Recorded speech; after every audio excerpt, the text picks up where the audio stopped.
We do have Zion Oil with us. We have the president and your CEO, Victor? Just COO.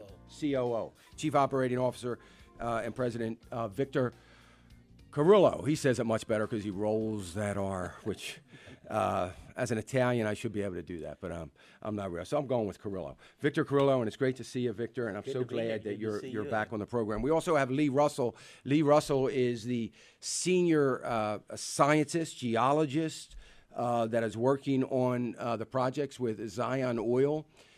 He's the guy that knows the most, I guess, about where you're drilling, why you're drilling here, as far as the geological surveys and those kinds of things. So we'll hear from Lee also. As you know, Victor, that my audience, I have a very broad audience and, across the country, and I get a lot of conversation either by email or live on the air about Zion Oil, and people kind of want to know what's going on and where it is.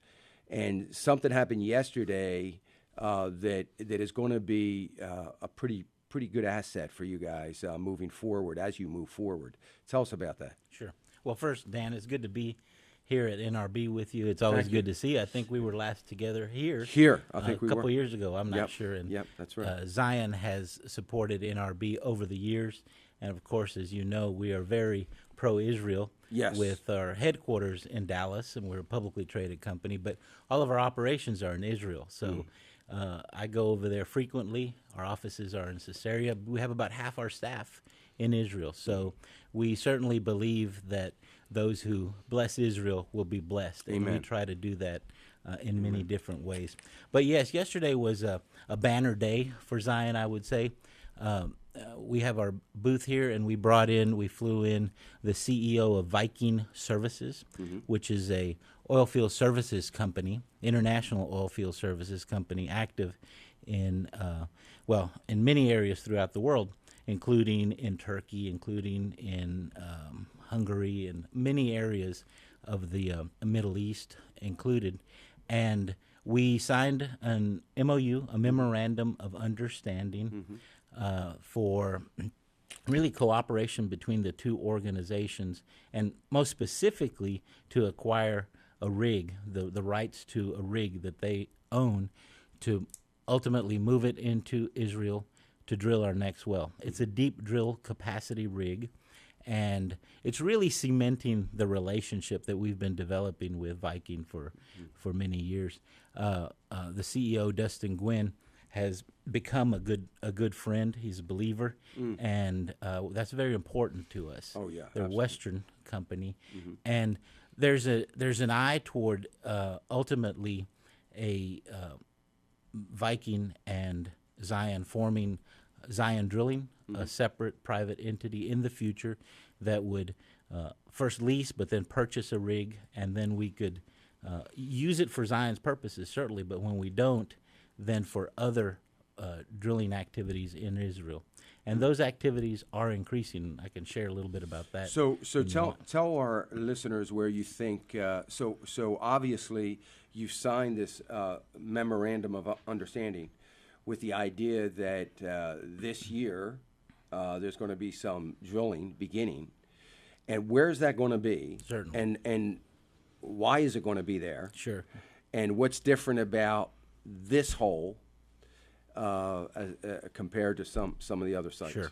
Thank you. So we are now 100% focused on a particular license area that we have rights to in Israel, that the government of Israel has authorized for us. And in that license area, it's about 99,000 acres onshore Israel. We are the exclusive company that can do anything there. So we have those rights. It's called the Megiddo Jezreel license, and it was granted to us in December of 2013. And we have a 3-year primary term, but we can extend that up to 7 years. So part of the term require us to drill starting by December 1st of 2015, and we plan to do that. And Dr. Russell is here, and he can explain better, although I am a geologist and geophysicist as well. But the downside is you're a lawyer too, so that wipes out all the good stuff. Dan, I'm only kidding. No, our lawyers. But anyway. But Dan, I'm a recovering attorney. You're okay. All right. Okay. But no, we brought in Dr. Russell really when we were focused on another prospect that we were anticipating possibly drilling. And I wanted an outside independent expert with extensive experience to really evaluate it and give us his honest outside opinion. Right. And we ended up not moving forward on that. So we're now focused on the Megiddo Jezreel license that we believe has all the requisite elements for an active petroleum system. And I can let Lee elaborate a little on that. And just for the sake of my listeners, this is an area that is south of the Sea of Galilee, along the Jordan River, but north, well north of the Dead Sea, right? Correct. Correct. And how far south from the Sea of Galilee is this roughly? Is it a roughly about 30 miles or yeah. so. Okay, just to give to give folks a better understanding, especially those who've been there like you have. It is in the Bet Shan Valley. Okay. Just south, frankly, of the Roman city of Bet Shan, a few miles. Okay. In open agricultural land, great potential site. We have already chosen the specific site in which to drill. Okay, so you have the exact location you're going to set the rig up We on. did. And if I may say one other thing. So my role and Lee's role, among other geoscientists who we have, is really to focus where best in Israel to drill, realizing that the company is a faith-based company. And John Brown, our founder, for many, many years, based on the Bible, and we believe those prophecies as well, that God has blessed Israel with blessings of the deep on the land of Joseph. And we are, in fact, on that tribal land. So it's bringing the two concepts together. So, Lee, what is special about this particular site, or how do you feel about it from a geo standpoint? Okay, well, when you look for a successful oil play, you're looking for a petroleum system. And a petroleum system is a combination of a source rock capable of generating oil, an organic rich source rock capable of generating oil or gas, a reservoir rock capable of containing that oil within its pore spaces like a limestone or a sandstone, and a trap, which is a container. It's an anticline, a dome, a structure, maybe trapped up against a fault, a trap that's capable of trapping and holding the oil in the trap and in place without it leaking out, with a good seal over it, with the fault being a seal, with maybe a shale or a salt above the structure as a seal. So I looked at Zion's database across a lot of central Israel, the areas where they've drilled before, and in areas where they had tangential interest. And I focused on this area at the eastern end of the Jezreel Valley, right where it intersects the Jordan Valley south of Bet Shan.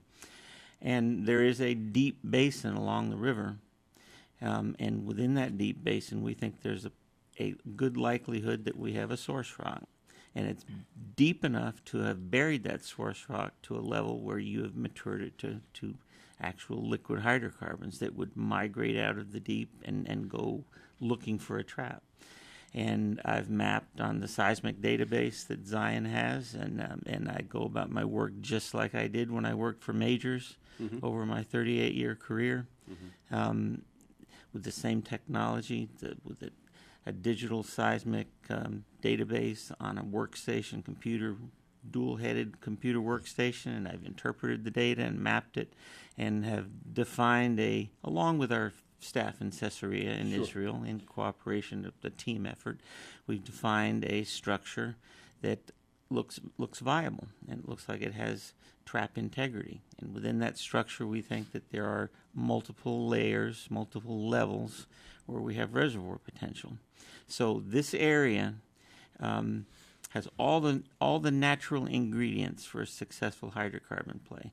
Previous locations that were drilled there were interesting structures that Zion drilled, and there were interesting reservoirs. What was lacking was the real connection to the source, the migration pathway, with the source area, the basin was undefined, and the best place that it could have come from was out in the Mediterranean, migrating up onto the coastal plain where Zion has drilled previously, but it was kind of a circuitous path and pretty ill-defined. But this location in the Jordan Valley, at the eastern end of the Jezreel Valley, everything is nicely in proximity to each other. Very well-defined migration pathway from the source area where the oil hypothetically was matured, and a nice structure to contain it. And so this oil generally, it's believed, is pretty deep. I mean, when we look at the rest of the Middle East being relatively inexpensive, I'm thinking of Saudi Arabia, relatively inexpensive to extract that oil.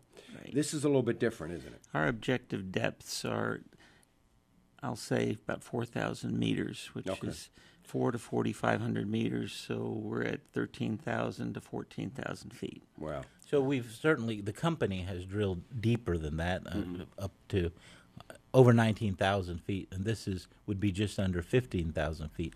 But the structure is such that we feel that we will penetrate multiple sections, and that's deep enough to indeed encounter what we're seeking. I might add also that we last summer acquired additional new 2D seismic data, had that processed by both the U.S. company and the Israel Geophysical Institute, and have now interpreted that data, and that all adds to the mapping that Lee has done and that our staff have done over there. And I might add, Dan, so our head geoscience consultant over there, his name is Moshe, so Moses is on our side. So how can you lose, right? I think I met him. Is he young? Is he a young guy? No. Who's the guy that works for Zion? That's a geo. Well, we have two ladies over there. They're young ladies that are with us now. When's the estimated start time? Well, and that's another interesting situation with Israel. And how long does it take to drill 15,000 feet? Sure. Well, let me start with when the estimated time frame is. So with Israel, and I, having worked in the U.S. and been on the Railroad Commission when we could issue permits in about a week, the system in Israel is entirely different, very complicated. We're in the process right now of working through. We've completed a over 300-page environmental impact assessment that you have to do beforehand. That's a multi-month process. So we expect that in the second half of this year, probably in the fall, we will start to drill the well. But before that, there are a lot of prerequisite regulatory steps, certainly, that we have to do. But and it's hard to pinpoint it, but we're hoping sometime this fall. So does it take 2 months to drill a hole this deep? Well, and that depends. We are estimating probably 4 to 6 months, I think. Well, I hope it's going to take a little less than that, but it's certainly going to be a 3-month effort. 3 months. Yeah. And of course, it depends on what you encounter, and there could always be delays. Sure, we're hoping that we can limit it to 4 months or so, but there's always those issues. One last question, we got to run. Is there always gas where there is oil, Russ? Yes, there's always associated gas with oil. There's a lot of gas that's dissolved within the oil and at pressures at the depth. But when you bring the oil to the surface, the gas will dissolve. I mean, it will come out of solution because of the lower pressure, so the gas will always be liberated at the surface. So there's always associated gas. So there's not necessarily a gas reserve, before you get to the oil.